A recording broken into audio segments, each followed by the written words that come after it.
আপনি আমাকে গুলি করতে পারবেন না। কেন পারুম না? আপনি আমাকে গুলি করতে পারবেন না। কেন পারুম না? আপনি আমাকে গুলি করতে পারবেন না, কেন পারুম না বল।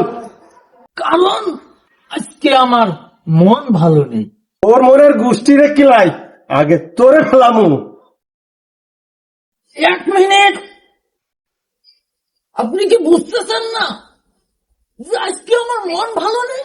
তোর মনের এই আঙ্কেল, আপনি কি আসলেই বুঝতেছেন না? কি? আপনি বুঝতেছেন না আসলেই আরে বেটা, কি বুঝতেছি না? যে আজকে আমার মন ভালো নেই? তোর মনের গোষ্ঠী কিলাই।